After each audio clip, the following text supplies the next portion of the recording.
Now, one man who won't be playing today, he's playing tomorrow, is the former champion. That's Pete Sampras, of course, because he's involved in the opening ceremony today of that new #1 court. That's Pete Sampras, the 3-times champion, and he's been talking with John Barrett.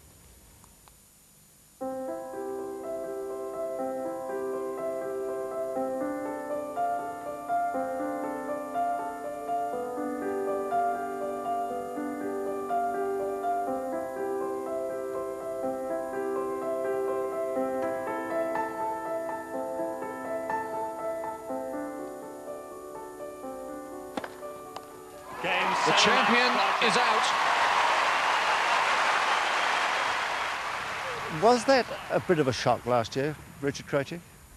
I don't think it was much of a shock. I mean, he played very well. He pretty much dominated the whole tournament. He beat Steek in straight sets, and he got off to a great start against me and basically just outplayed me for the whole part of the match. It was a strange match because it went over a couple of days. I never really felt like I got into any sort of rhythm into the match because of the rain, but he was clearly the best player for those 2 weeks last year. He just got hot at the right time, and if you got his serve and his game on this court, you know, anything's possible. So, but it's over now, and we get a new year to to look ahead. A new year, 97, of course, started well for you down in Australia. Yeah, it was a great start. Went through some tough matches in the heat. Almost lost my 4th round match against Herbati, down 4-2 in the 5th. Played very well against Mooster and Moya. I played, the best match I've played for those 2 weeks. So it was a great start. I always measure my year on how I do at the Grand Slams, and to get one so earlier in the year, it was a great start for my year. That was the 9th. 3 to go for Emerson.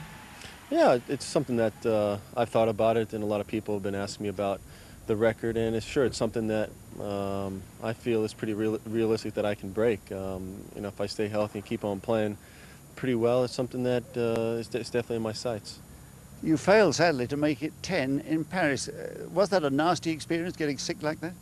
Well, it didn't help. It seemed like there's always something that happens at the French. I need a little bit of luck to win there one year, and last year I had a tough draw, and this year getting a little bit sick before I played Norman. And got into the match and really kind of dug myself a hole, losing the first 2 sets, and came back and just wasn't quite good enough. So it's whenever you lose a major, it's disappointing. The French is the one that I haven't won, so it was disappointing. But yeah, I feel like I got some years left in me to hopefully get a little bit lucky and win there. What do you do when you've lost unexpectedly like that in a major championship? Do you go home and regroup, or what do you do? Well, I try to go. I mean, I do go home. I go back to the States, and I try not to watch it on TV. I try not to read about it. Just try to get away from it, play some golf, hang out, and really, try to have some fun, because that's what life's all about, is having fun. And the worst thing I could do is go home and turn the TV on and watch it all day, and read about it. So I just went home and played some golf and hung out and had some fun. I believe having fun also includes a little bit of basketball now and again. Yeah, I've gone to a couple NBA games, and I'm a big basketball fan. So it was fun. Do you ever play? Yeah, I play sometimes. I never played in any league or anything. I just played around the club a little bit. I play okay, but I'll stick to tennis.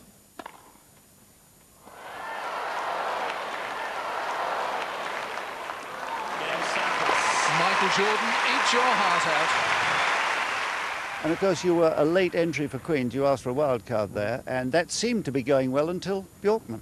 Yeah, well, things went well in my first match, and matches is something that I needed, and I got a walkover against Brett Steven. Maybe a match that I would have liked to have played to try to get into the whole new mindset of grass court tennis. It's totally different than playing on clay, like I have been for the past couple months. And the match, typical grass court tennis. You play some careless points, you hit a couple of returns, and boom, it's 1 set all, and I end up losing. So it just tells you really have to stay on your toes on grass. You can't play any careless tennis, and if you do, you're going to pay the price. I mean, you just need to stay on your toes. When actually did you arrive in this country to play Queens? On Saturday right before Queens. So I went home after Paris for about a week and just hit on the hard court and, get here and, had 3 or 4 days before I played my first round match and played doubles with Tim Henman. So I kind of got the work that I needed, and, obviously the main preparation for Queens was to play well here at Wimbledon, and we'll see what happens here. And you have Team Sampras here, Paul Annacone and Todd Snyder? Yeah, the boys are with me we've been coming here for a number of years, and it's always nice when you're away from home to have some friends around, and Todd and Paul are good friends of mine, so we've been having a good time. One good friend not with you this year, Delana. We're sad about that. Yeah, that's the way it goes. Is there another lady in your life? Yeah, there is, actually. But she's not coming, or she is? It's up in the air. I think she'll hopefully come, but we'll see. Well, I hope we meet her when she comes. Your first round here now, Michael Tillstrom. You've played him before. I played him before a couple times. You know, he can play on grass. He beat Edberg here a couple years ago. Anyone that can return well, like most of the Swedes do, and particularly he does, is going to be tough to beat. You know, serve isn't quite, you know, like a Krajicek or something, so I can get into his games. So it's not an easy match, but I feel like I'm playing well. I've been here all week and used to the conditions, so we'll see. In Paris, there were some extraordinary results on the face of it. I mean, some wonderful new talent emerged. Is that a trend in the game? Well, it just tells you how deep the game is right now. I mean, you have what happened last year, Krajicek getting to the final, beating Mount Washington. It seemed like there are a lot of guys that are just popping up, and Querten ranked 66 in the world, came out of nowhere and to end up winning it. It's exciting. It just tells you, you know, how dangerous and where the game is going. I mean, it's as strong as it's ever been in the history of the game. So, you know, will someone ranked 65 in the world win here at Wimbledon? I mean, I don't think so, but anything's possible. If it is going to be an outsider, who might it be? Well, you look at the favorites, you know, Boris and Goran and Krajicek. I mean, an outsider might be a Philippoussis or, you know, a Henman. Ruzetsky's got and anyone that's got a big serve is a floater. You know, Philippoussis is the one that stands out. I mean, he's not much of an outsider because he's proven himself winning in Queens. So, you know, there are a number of guys, you know, capable of winning here, like what happened last year at Krajicek. Nobody was really, you know, talking about him or writing about him, and boom, all of a sudden he won it. So it makes it to be, you know, pretty exciting. That's it. Set match, Krajicek. 3 sets to love. 6-3, 6-4, 6-3. Beat Sampras. Well, he didn't win last year, but he's won it 3 times. And as a 3 times winner, he's involved in the ceremony to open the new #1 court here today, which comes up a little bit later on. Well, let's just show you around. If you've been tuning in the last few minutes, let's have a little look around Wimbledon for you and show you the new positions. I'm just behind that dark window you can see down there, in the height of luxury, of course. And that's where we do our bit of broadcasting from. And here comes my table. You can see them carrying it across the top there. They hadn't got it in quite in time. And there are all our vans. There's a lot of people in there who do very technical things. I can't describe them to you because I don't understand most of it, but it's all very clever stuff. Centre court in the background, you're familiar with that, of course. And there's the new #1 court. That opening ceremony will take place a little later. You'll see it all on BBC One, in actual fact, because we open for business on BBC One in just over 10 minutes' time at 20 minutes to 2. And I hope you'll enjoy that. Ladies and gentlemen, good afternoon. We are all present today at an historic moment in the history of the All England Lawn Tennis and Croquet Club and of the championships, which are run annually with the Lawn Tennis Association. Not since 1922, when the club moved from its original ground in Warple Road to this present site in Church Road, has such an ambitious building programme been undertaken. With the completion of stage 1 of the long-term plan, the championships now enjoy a superb new broadcast centre for the BBC and the 40 television and radio companies that carry news of Wimbledon to 167 countries and over 1 billion tennis fans around the world. There were moments of sadness last year when the old #1 court staged its last match. But I think you'll agree that we have a magnificent replacement in this new stadium with its 11,000 seats and all the attendant facilities, the restaurants, the shops, and the terraced picnic area, and so on, which we hope will make a visit to the championships a memorable occasion for everyone.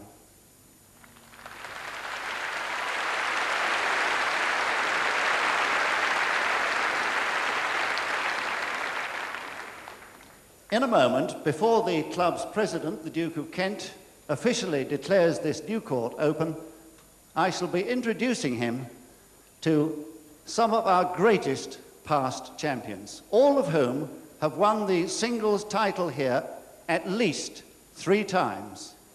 Time now to greet them, along with the ball boys and ball girls of Wimbledon, carrying the flags of the 58 nations represented at this 111th championship meeting.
Now, will you please welcome onto court the President of the All England Club, His Royal Highness the Duke of Kent, the club's chairman, Mr. John Curry, the President of the Lawn Tennis Association, Sir Geoffrey Cass, and the club's Chief Executive, Mr. Christopher Gorringe.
Now to introduce, in chronological order, 10 of our past champions, all of whom, at one time or another, have been ranked #1 in the world. Born in Oklahoma, our first champion developed her bold serve and volley game in sunny California. She was the most prolific winner among a remarkable group of American women who dominated the world game in the post-war years. Between 1946 and 1955, she appeared in 21 of a possible 30 Wimbledon finals, winning the singles 4 times, the doubles 5 times with Margaret Osborne DuPont, plus 4 mixed doubles. Twice, she was the triple champion in 1948 and 1950. Altogether, she amassed a total of 35 Grand Slam singles titles and doubles titles and mixed titles. Now, Mrs. Clapp, we remember her as Louise Brough.